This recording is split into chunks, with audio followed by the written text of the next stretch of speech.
আজ পারিবারিক অশান্তির সময় চলছে। কেউ স্ত্রী নিয়ে অশান্তিতে আছেন, কেউ সন্তান নিয়ে অশান্তিতে আছেন, কেউ সন্তানের ভবিষ্যৎ নিয়ে দুশ্চিন্তায় আছেন। একজন ইমানদারকে আল্লাহ রাব্বুল আলামিন দোয়া শিক্ষা দিয়েছেন। সৃষ্টিকর্তা তিনি জানেন কিভাবে দোয়া করলে আপনার সব দিক পূরণ হবে, সেভাবে তিনি শিক্ষা দিয়েছেন। এই আয়াতের এই দোয়া মুখস্থ করে নেবেন। আল্লাহর এই জমিনে আল্লাহ তাআলা আমাদেরকে অনেক সম্পদ দিয়েছেন, টাকা পয়সা, জমি জমা, ব্যবসা বাণিজ্য, ব্যাংক ব্যালেন্স, আমাদের যত অ্যাসেট রয়েছে, যত সম্পদ রয়েছে, এই সবগুলোর মধ্যে দামি সম্পদ, দামি অ্যাসেট এবং মূল্যবান নিয়ামত যেটি, যে নিয়ামতের আর কোনো তুলনা হয় না, সেটা হলো সন্তান। এজন্য কোনো বাবা তার সন্তানের জীবন রক্ষা করার জন্য তার জীবনের সব কিছু ত্যাগ করে হলেও সন্তানের জীবনকে রক্ষা করতে চান।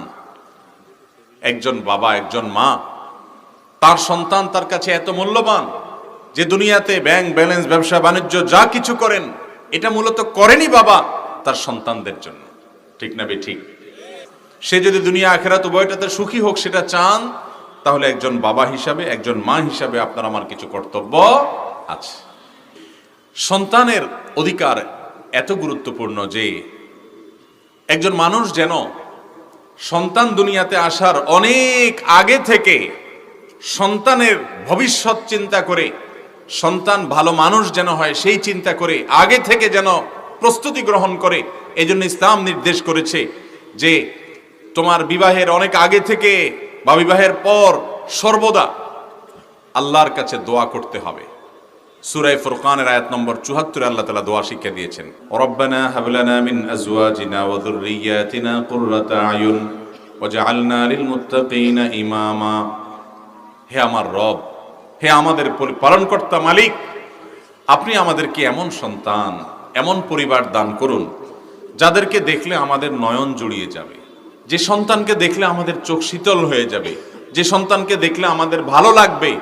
এরকম সন্তান, এরকম পরিবার আপনি আমাদেরকে দেন। এরকম জীবন সঙ্গী, এরকম জীবন সঙ্গিনী দান করেন যাকে দেখলে আমার নয়ন জুড়াবে, চোখ শীতল হয়ে যাবে। অর্থাৎ সব দিক থেকে যখন একটা মানুষ পারফেক্ট হয়, সব দিক থেকে যখন ত্রুটিমুক্ত হয়, তখনই কিন্তু তাকে দেখলে চোখ জোড়ায়। একজনকে আল্লাহ সন্তান দিয়েছেন, সন্তান দেখতে অনেক সুন্দর কিন্তু ভেতরে অনেক রোগ বালাই। বাবা মা সে সন্তান দেখলে তার অন্তর কখনো ভরে না, দুঃখ লাগে যে এত সুন্দর ছেলেটা কিন্তু অনেক বড় বড় রোগ তার শরীরে আছে। ঠিক না ঠিক? একইভাবে একজন সন্তান দেখতে শুনতে অনেক ভালো, তার শরীরে কোনো রোগ বালাইও নাই, কিন্তু সে মানুষটা ভালো না। এই সন্তানকে দেখেও কখনো মা বাবার চোখ জুড়ায় না, অন্তর জুড়ায় না। এই জন্য আল্লাহ তাআলা এমন এক দোয়া শিক্ষা দিয়েছেন, এই দোয়ার মাধ্যমে আপনি আপনার সন্তান, আপনি আপনার স্ত্রী, স্বামী, পরিবার, গোটা পরিবারটা আল্লাহর কাছে এমন ভাবে চেয়ে নিলেন যে সব দিক থেকে 16 কলায় পরিপূর্ণ হবে। একজন তার এমন এক স্ত্রী পেয়েছেন যিনি দেখতে অনেক সুন্দরী, অপরূপা, অনন্যা দেখতে, কিন্তু তার চারিত্রিক ত্রুটি আছে। কোন স্বামীর কাছে সেই স্ত্রী নয়ন জোড়ানোর মতো, অন্তর শীতল করার মতো স্ত্রী হতে পারেন না। এই জন্য আল্লাহ তাআলার শব্দ, সৃষ্টিকর্তা তিনি জানেন কিভাবে দোয়া করলে আপনার সব দিক পূরণ হবে, সেভাবে তিনি শিক্ষা দিয়েছেন। রব্বানা হাব লানা মিন আজওয়াজিনা ওয়া যুররিয়াতিনা কুররাতা আয়ুন। হে আমাদের পালনকর্তা, আপনি আমাদেরকে এমন পরিবার, এমন স্বামী, এমন স্ত্রী, এমন পরিবার এবং এমন সন্ততি দান করেন, এমন সন্তান দান করেন যাদেরকে দেখলে আমাদের চোখ শীতল হয়ে যাবে। চোখ কখন শীতল হবে? যখন সব দিক থেকে পারফেক্ট হবে, সব দিক থেকে যখন ওকে হবে, সব দিক থেকে যখন ঠিকঠাক হবে। সে শারীরিকভাবে অসুস্থ, সে মেধাবী, সে ভদ্র, সে ভালো, সে সাকসেস, সব দিক থেকে তাকে দেখলে বাবা মা সব দিক থেকে ভালো লাগা কাজ করে। এই সন্তানকে বলা হয় নয়ন জোড়ানো সন্তান। এই নয়ন জোড়ানো সন্তান যেন আমরা পাই, সেজন্য কোরআন আমাদেরকে শিক্ষা দিয়েছে। এই দোয়ার শেষে আল্লাহ বলছেন, ওয়াজআলনা লিল মুত্তাকিনা ইমামা। আল্লাহ আমাকে, আমার পরিবারকে, আমার সন্তান সন্ততিকে আপনি মুত্তাকিদের ইমাম বানায় দেন। কাদের ইমাম বানায় দেন? মুত্তাকিদের ইমাম বানায় দেন। এখন আমরা মা বাবারা অনেকে তো দোয়া করি আমাদের সন্তান যেন ইমাম হয়, নেতা হয়। কিসের নেতা হয়? অমুক দলের নেতা হয়, তমুক দলের নেতা হয়। আর আল্লাহ তাআলা দোয়া শিক্ষা দিয়েছেন, দোয়া করো যাতে মুত্তাকিদের ইমাম হয়, নেককারদের ইমাম হয়, নেককারদের নেতা হতে পারে, আল্লাহর ওলিদের নেতা হতে পারে, পরহেজগারদের নেতা হতে পারে, ভালো মানুষ শুধু না, ভালো মানুষদের নেতা হতে পারে। মোহতারাম হাজরিন, নেক সন্তান আপনার জীবনের সবচেয়ে বড় সম্পদ।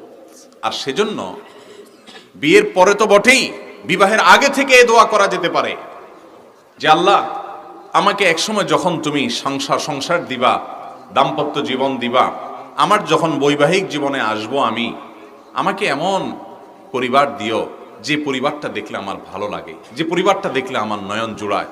আজ পারিবারিক অশান্তির সময় চলছে, কেউ স্ত্রী নিয়ে অশান্তিতে আছেন, কেউ সন্তান নিয়ে অশান্তিতে আছেন, কেউ সন্তানের ভবিষ্যৎ নিয়ে দুশ্চিন্তায় আছেন। একজন ইমানদারকে আল্লাহ রাব্বুল আলামিন দোয়া শিক্ষা দিয়েছেন। আবারও বলছি, সূরা ফুরকান আয়াত নম্বর কত? ৭৪। এই আয়াতের এই দোয়া মুখস্থ করে নেবেন। এই দোয়া প্রমাণ করছে যে ইসলাম চায় একজন মানুষ, একজন বাবা, একজন মা তার সন্তানকে যেন মানুষের মতো মানুষ হিসেবে গড়ে তুলতে পারেন। তার প্রতি যে দায়িত্ব আছে যে সন্তান যেন ভালো মানুষ হয়, সেজন্য আগে থেকে আল্লাহর কাছে কি করতে হবে? দোয়া করতে হবে। নবী করিম সাল্লাল্লাহু আলাইহি সাল্লাম আমাদেরকে যে নির্দেশ করেছেন, তোমরা যারা বিবাহ করতে চাও, যারা বিবাহ করাইতে চাও, ছেলেদেরকে, মেয়েদেরকে, অধীনস্থদেরকে, ছোটদেরকে, সবার প্রতি নবী করিম সাল্লাল্লাহু আলাইহি সাল্লামের কমন নির্দেশ, ফাজফার বিজাতিদ দ্বীন, ফাজফার বিজাতিদ দ্বীন।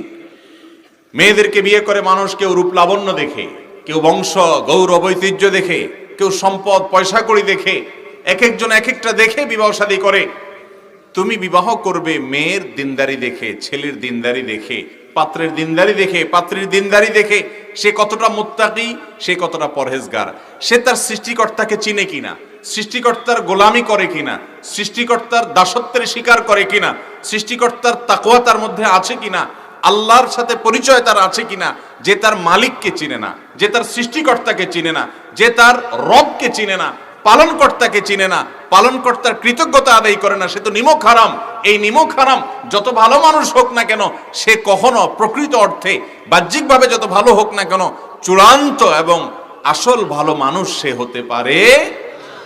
আর যে আল্লাহর কৃতজ্ঞতা আদায় করবে, মালিকের কৃতজ্ঞতা আদায় করবে, তার সৃষ্টিকর্তাকে সে চিনবে, এই লোক, এই ছেলে, এই মেয়ে, সে যদি সত্যি আল্লাহকে চিনে থাকে, আল্লাহর আযাবের ভয় তার থাকে, আল্লাহর নেয়ামতের প্রতি আগ্রহ, পুরস্কারের প্রতি, ওয়াদার প্রতি বিশ্বাস তার যদি থাকে, এই ছেলে, এই মেয়ে যে আল্লাহকে রব হিসাবে স্বীকার করেছে, যে আল্লাহর নির্দেশকে মাথা পেতে নিয়েছে, সে কখনো বেয়াদব হতে পারে না, সে কখনো অকৃতজ্ঞ হতে পারে না, সে কখনো বেঈমান হতে পারে না, সে কখনো মা বাবার প্রতি অবাধ্য হতে পারে না, সে কখনো নাফরমান হতে পারে না। যদি হয়ে যায়, তার মন আবার গলে যাবে, দুর্বল হয়ে যাবে, ভয় পাবে। আল্লাহর ভয়ে সে আবার শোধরানোর চেষ্টা করবে, কারণ সে মুত্তাকি, তার ভিতরে কি আছে? তাকওয়া আছে। এই জন্য সবচেয়ে গুরুত্বপূর্ণ বিষয় হলো যে দিনদারি দেখে জীবন সঙ্গী নির্বাচন করা। মুরব্বীরা যারা ছেলে মেয়েদের বিয়ের জন্য পাত্র খোঁজেন, নবী করিম সাল্লাল্লাহু আলাইহি সাল্লাম যে পয়েন্টটা বলে গেছেন, আজ সেটা আমাদের কাছে বড় গৌণ হয়ে গেছে, ঠিক না ঠিক? এখন পাত্র পাত্রীর অনেক বিষয় আমরা দেখি, কিন্তু আসলটা দেখি না। অনেক মুরব্বীরা আছে, বিয়ে করাতে গেলে জিজ্ঞেস করেন যে কোরআন শরীফ পড়তে পারে কিনা, খতম দিছে কিনা, নামাজ পড়ে কিনা, বাস এই দু চারটা জিনিস জিজ্ঞেস করে এগুলার ইতিবাচক উত্তর পেলে মনে করেন দিনদারি হয়ে গেছে। না, এটা দিনদারি না বাবা। দিনদারি কোনটা? দিনদারি হলো এই মেয়ে কোরআন বুঝে কিনা, এই ছেলে কোরআন বুঝে কিনা। বলো তো দেখি, আল্লাহ তাআলা কোরআনে নামাজ সম্পর্কে কি বলেছেন? এতটুকু যদি তুমি না জানো, তুমি কিসের মুসলমান, সে কিসের দিনদার? তুমি ছেলে মানুষ, উপার্জন করতে হবে, বলো দেখি কোরআনে আল্লাহ হারাম সম্পর্কে, হারাম বক্ষণ করার সম্পর্কে কি বলেছেন, হালাল বক্ষণ করার সম্পর্কে কি